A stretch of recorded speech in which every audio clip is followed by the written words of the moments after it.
Muchas gracias a todos, muchas gracias.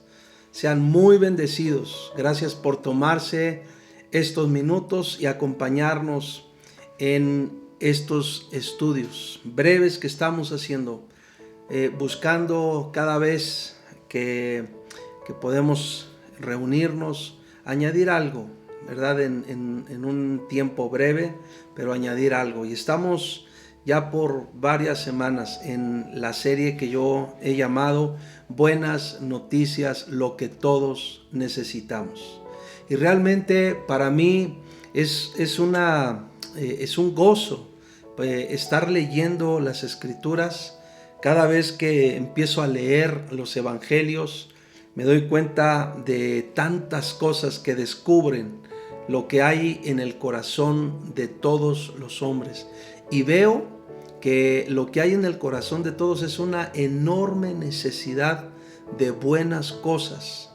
Hay una enorme necesidad de buenas noticias.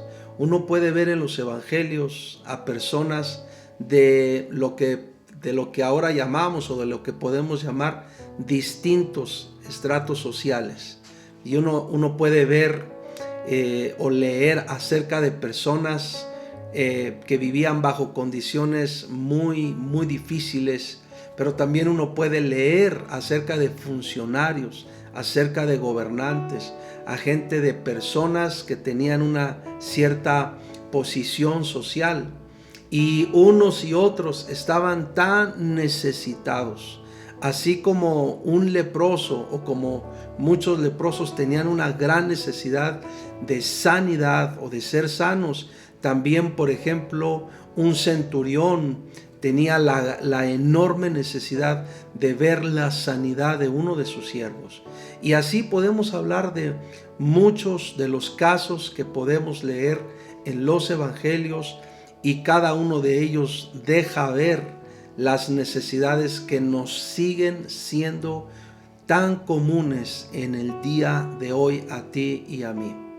Hoy seguimos necesitando las mismas cosas, y cuando uno observa el regalo de Dios, la salvación que llegó a través de las buenas noticias del Evangelio, esa salvación que es Cristo revelado, entonces uno puede ver toda la grandeza de lo que Dios ha hecho, sigue haciendo y quiere hacer en tu vida en particular.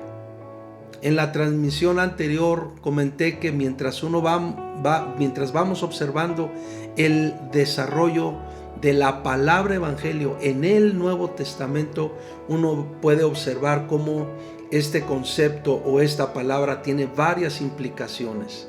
En la transmisión anterior hablé de cómo la palabra evangelio implica verdad. El evangelio es la palabra de verdad. Y hoy vamos a hablar de dos implicaciones más. Y quiero invitarte, por favor, a que me acompañes para hablar de la primera de ellas en Colosenses capítulo 1, versículos 24 al 29. En el orden de las 7 implicaciones que mencioné, esta sería la segunda. La primera es la que mencionamos en la transmisión anterior, cuando dijimos que el evangelio es el evangelio de verdad. Entonces, implicación número 2, el evangelio implica esperanza. El evangelio de Dios son buenas nuevas de esperanza. Acompáñenme por favor a leer Colosenses 1, 24 al 29, en donde leemos lo siguiente: Ahora me gozo en lo que padezco por vosotros, y cumplo en mi carne lo que falta de las aflicciones de Cristo por su cuerpo, que es la iglesia, de la cual fui hecho ministro, según la administración de Dios que me fue dada para con vosotros, para que anuncie cumplidamente la palabra de Dios, el misterio que había estado oculto desde los siglos y edades, pero que ahora ha sido manifestado a sus santos, a quienes Dios quiso dar a conocer las riquezas de la gloria de este misterio entre los gentiles, que es Cristo en vosotros, la esperanza de gloria, a quien anunciamos, amonestando a todo hombre y enseñando a todo hombre en toda sabiduría, a fin de presentar perfecto en Cristo Jesús a todo hombre, para lo cual también trabajo, luchando según la potencia de Él, la cual actúa poderosamente en mí. El Evangelio, dice aquí la Escritura, es Cristo en nosotros, la esperanza de gloria. Por eso podemos entender que el Evangelio implica esperanza. Y quizás alguien puede decir, bueno, eso ya lo sabemos, o eso es muy sencillo. Sin embargo, no lo es. No es tan sencillo como a veces pensamos. ¿Por qué digo esto? Porque yo creo que el hombre que trata de vivir por sí mismo, dependiendo únicamente de su esfuerzo, es decir, del esfuerzo humano, no puede hacer otra cosa que desesperarse de sí mismo y aún desesperarse del mundo.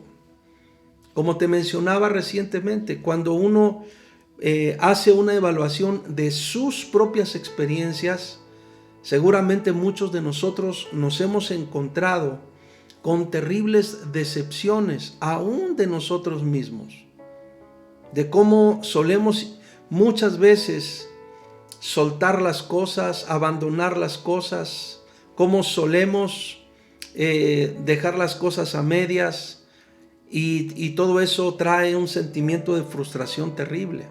Pero también cuando vemos las cosas que suceden en el mundo, puede ocasionarnos una terrible desesperanza y una terrible frustración. Por eso es muy, muy importante que uno no se quede encerrado en sí mismo, que no nos quedemos ahí encerrados en nosotros mismos, porque es un terrible mal el hecho de que una persona no tenga esperanza, el hecho de que una persona viva sin esperanza. Cuando una persona se da cuenta de lo que significan las buenas nuevas de Dios, se llena de mucha esperanza respecto aún de sí mismo y respecto del mundo. ¿Por qué? Porque su esperanza no está basada entonces en los demás, sino está basada en Dios. Y Dios es el que puede cambiar las cosas. Dios es el que puede tocar los corazones. Dios es el que puede perdonar. Dios es el único que puede realmente transformar tanto la vida de una persona como las condiciones que se viven en el mundo. Y seguramente muchas veces nos hemos dado cuenta que hay momentos en nuestra vida en que parece que la esperanza se esfuma, se pierde. Y cuando uno deja de tener esperanza, las fuerzas se van, se debilita uno. Pero mientras uno tiene esperanza, hay fuerza. Mientras uno tiene esperanza, uno va hacia adelante empujando. Mientras uno tiene esperanza, me atrevo a decir, aún hasta uno siente el gozo, la alegría, la fuerza de Dios en nuestro corazón. Y eso es el Evangelio. El apóstol escribió, es Cristo en vosotros la esperanza de gloria. Quien vive en Cristo tiene entonces esperanza. Quien vive en Cristo puede tener en realidad la certeza de algo mejor, de un futuro mejor siempre, siempre. La tercera implicación de la palabra evangelio es la paz. El evangelio implica paz. Así como el evangelio implica verdad, el evangelio también implica esperanza, pero también el evangelio, número 3, implica paz. Podemos decir que el evangelio de Dios son las buenas nuevas de paz. Miren lo que dice, por favor, en Efesios 6, 14 y 15. Dice, estad pues firmes, ceñidos vuestros lomos con la verdad y vestidos con la coraza de justicia y calzados los pies con el apresto del Evangelio de la paz. El Evangelio de la paz. Miren, para poder explicar esto, yo creo que es pertinente comentar que una persona es inevitablemente una personalidad dividida mientras se esfuerce por vivir solo, es decir, mientras se esfuerce por vivir fuera de Dios, apartado de Dios o enemistado con Dios. El hombre debe reconciliarse con Dios para vivir realmente en paz. Y eso es lo que trae el Evangelio. El Evangelio trae reconciliación con Dios. Las buenas noticias nos dicen que nuestra victoria está en rendirnos a Dios. La victoria y la paz están en morir al yo para que surja en nosotros entonces la vida de Cristo. Morir al yo para que entonces nosotros vivamos a partir de un nuevo nacimiento, vivamos la vida en Cristo. Cristo viva en nosotros. Las buenas noticias hacen posible que el hombre pueda lograr una personalidad totalmente integrada y carente de las viejas tensiones que nos hacían desdichados, infelices y enemistados con Dios.